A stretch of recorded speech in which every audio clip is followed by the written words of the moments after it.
So in a previous life, I was a Lutheran pastor's wife.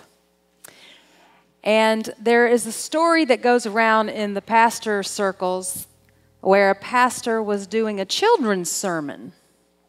He collects the kids all down front and says, "Okay, now everybody, I want to ask you a question to start off today's message. What is usually brown, eats nuts, and has a big fluffy tail?"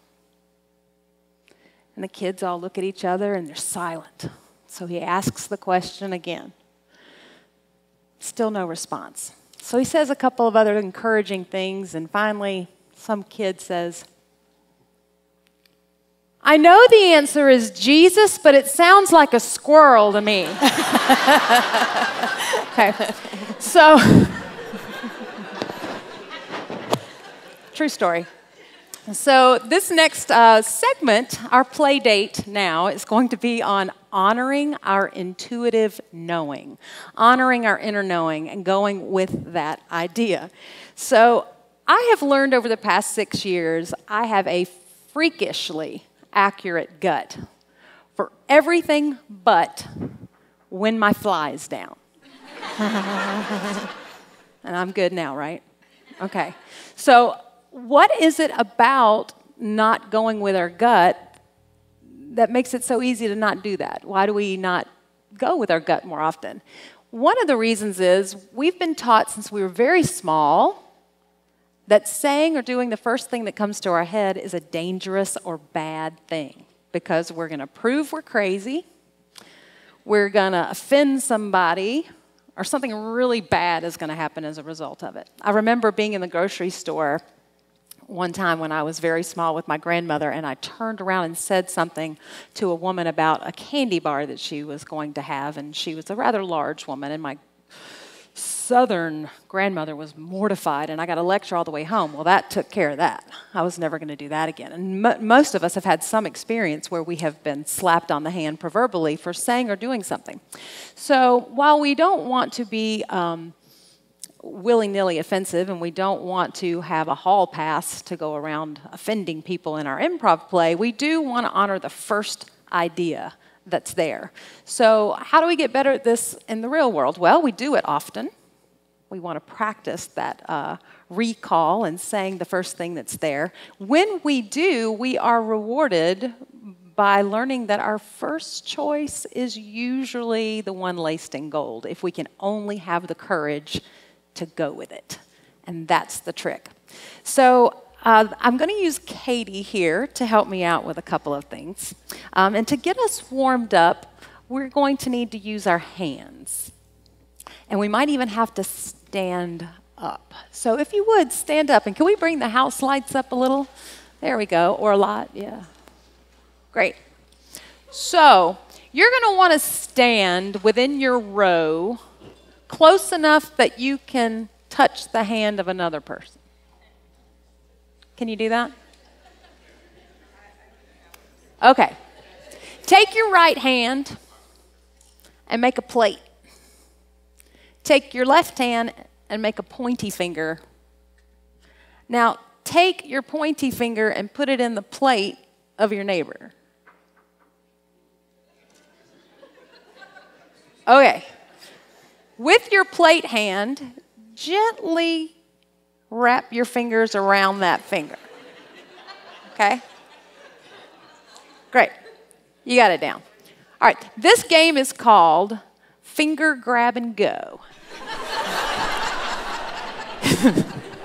You are wanting to multitask here by, when I say the word G-O, you want to grab that finger and escape with that one.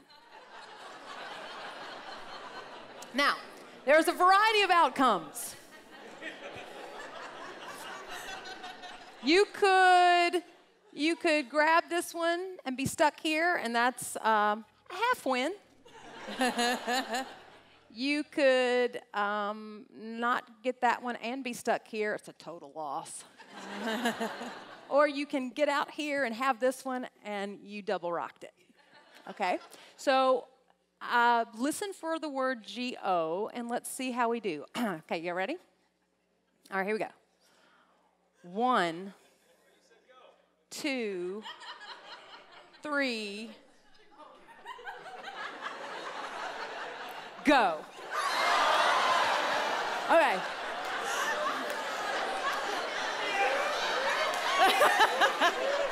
Nice. All right, best 2 out of 3. Here we go, do it again. All right, trust your inner knowing. Sync up your computer with mine, and let's see if you can figure out when I'm going to say go. I like to trick people. On it. All right, here we go.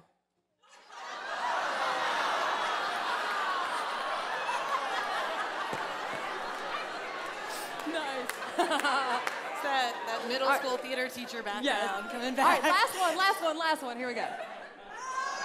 That doesn't count. Wait, did you say it? Let's begin. On your mark, get set, go. Yes, there you go. Nice. Thank you, Katie. All right. So now we're going to do another partner moment. And Katie, can I borrow you? We want to show you how we want this to go for those of you that maybe have never done this in any type of deep therapy. And Katie and I have been in a lot of therapy, so we know how this works. We are going to play word association with a partner. And for those of you that have never done this, we simply start with a common word, and then we just go back and forth saying whatever first word is coming to our head. You don't want to linger on a word too long. So here's one example of how it might go. We're all going to start with the same word, and it's my favorite word on the planet. It's my nickname for my child, and that word is monkey. We're going to all start with the word monkey. So Katie and I are going to give you an example. Okay, I have ready? a question. Are all the words about monkey, or is it about the last question? The last word you heard? Last word, yeah. Okay. Last word is the word you go off of, saying the first word that comes to your mind. So let's see how this will look. We'll do it for about 10 seconds. Okay, ready? Monkey. Breath. Hot. Coals. Smoke. Pipe. Uncle Frank. Oh, no. Run away. Fast. Zoom. Zap. Nice. Okay, that's how it goes. All right?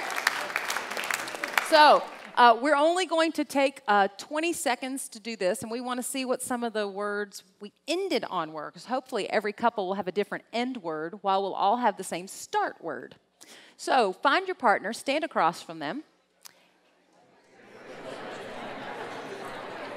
Oh, I'm hogging up the middle. All right. Katie and I are going to watch you guys do this. And so if you would, 20 seconds with monkey begins now.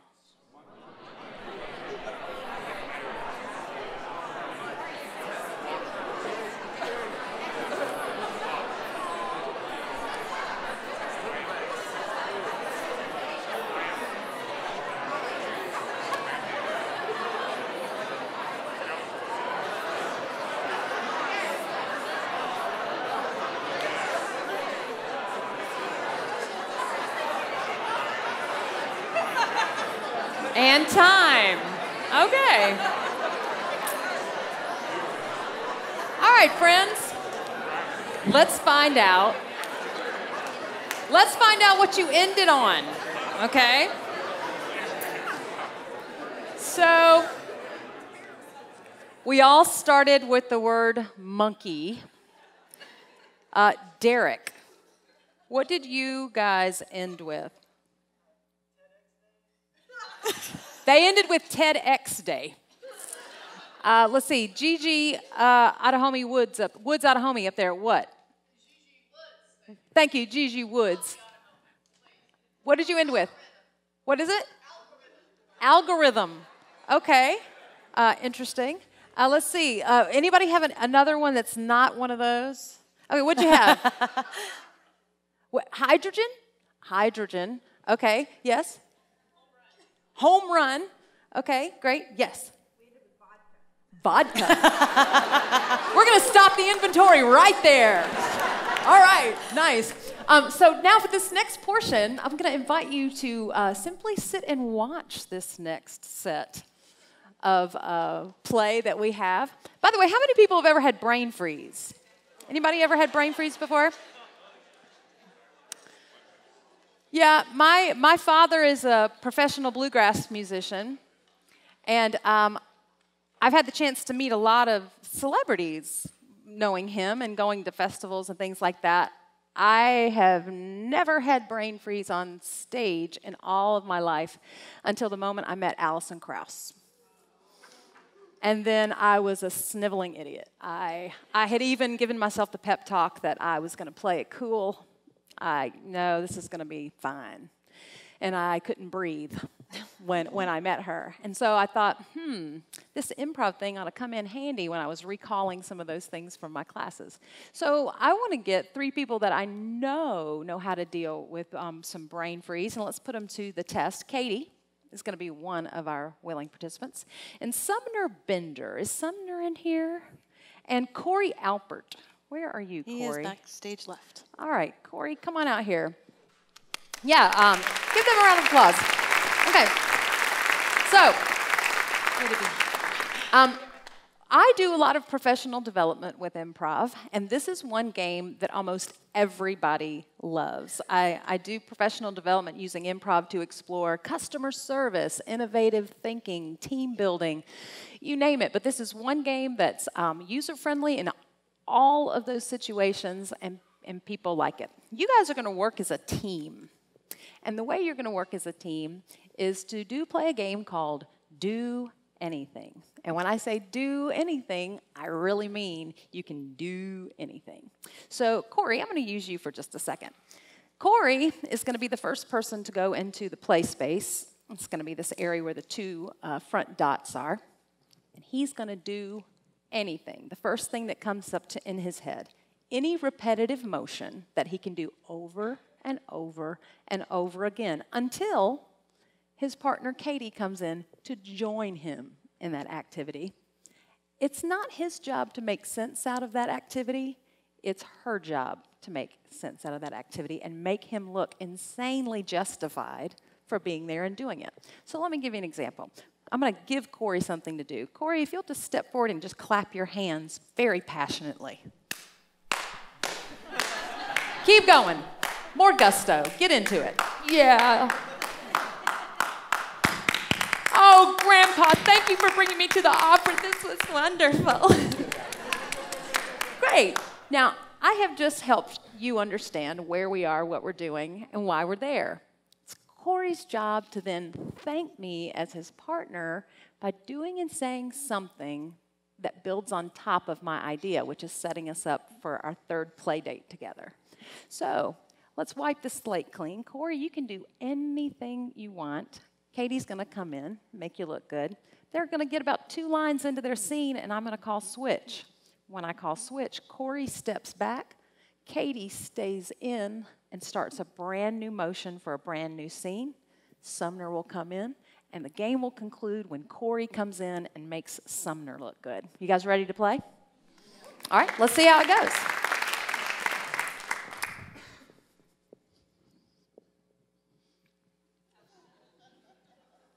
Freeze. I've never seen so many shooting stars.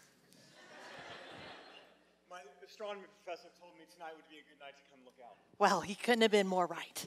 And switch.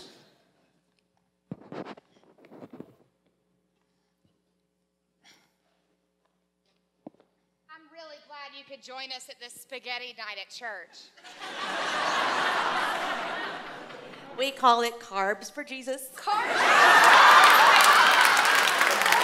And switch. Last one.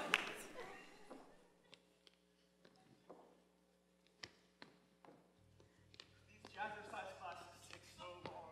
I am just sweating my way to the oldies, baby. I've only been here 15 minutes. I think I've burned 3,000 calories. And my heart is going through the ceiling. Let's get it. And that's a game. Nice. Good job, guys. Nice. We'll see you for the third play date. Thank you, Vicky.